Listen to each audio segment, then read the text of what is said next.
To start this section 1.1, we're going to look at identifying points, lines, and planes.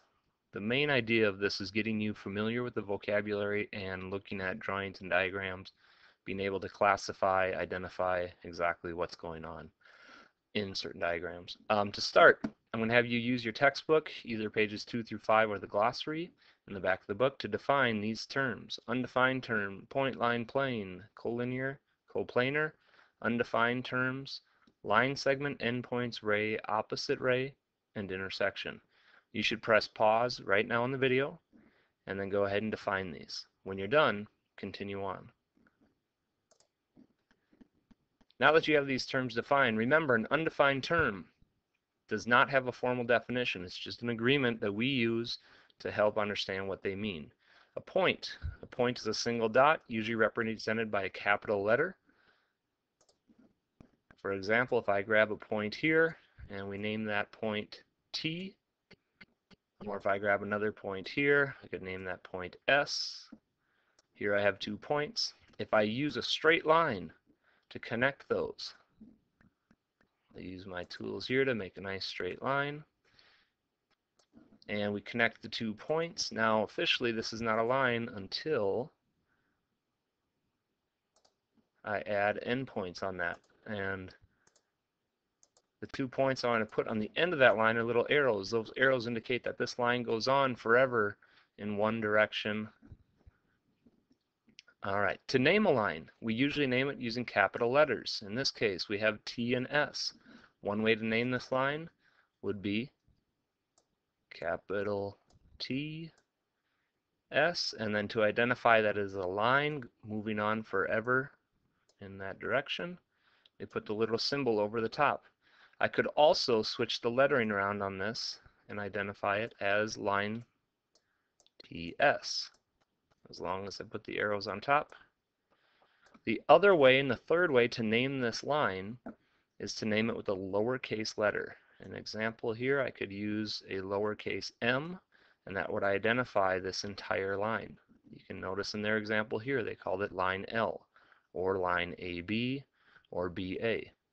The next thing we have is a plane. A plane is a two-dimensional figure. It's represented by a shape that looks like a floor or a wall, but it extends forever in each direction. Now, a plane must have 3 points not on the same line.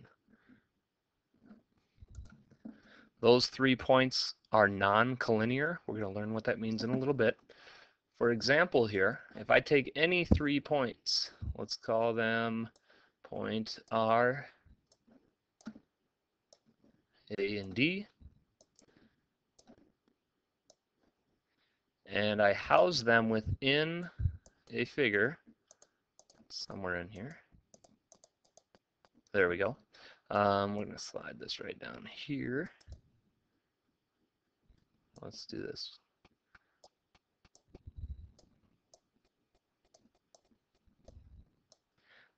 There we go. I have 3 points, RAD, not in a straight line, housed within a nice symbol. That would represent plane RAD. I could name it with the capital letters, or if I would like, I could also name it using a lowercase letter, or excuse me, an uppercase letter somewhere in, they usually put it in the corner, but notice there's no point associated with this capital letter N, so this would also be named plane N.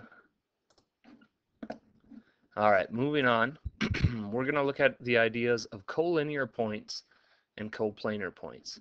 Collinear, if you think of the name, co meaning together, linear meaning straight line, they're just points that lie on the same line.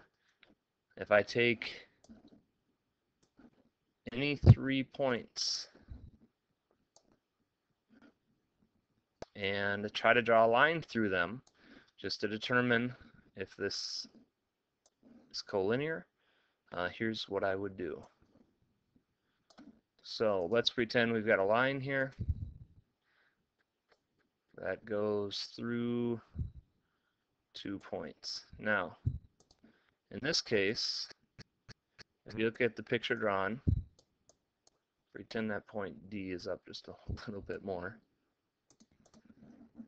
So look at these 2 points here. Here we have ED. Those 2 points are collinear because they lie on the same line. Point R is not collinear until I move it on the exact same line as points E and D. Now if I want to name this, I have multiple options for naming this line. I need to pick any 2 points. In this case, if I pick point D and I pick point R, then this would be the name of the line segment DR. I can pick any 2 points. Another name for the exact same line would be point ER.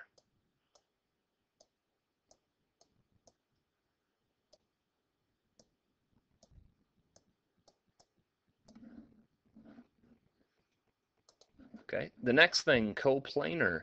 Same idea, co meaning together, planar meaning plane, are any points that lie in the same plane. So if I take a couple points here, and now we could have 3 to identify a plane, but it doesn't matter, we can pick as many as I'd like. If I do this, I have 4 points that are all contained within the same plane.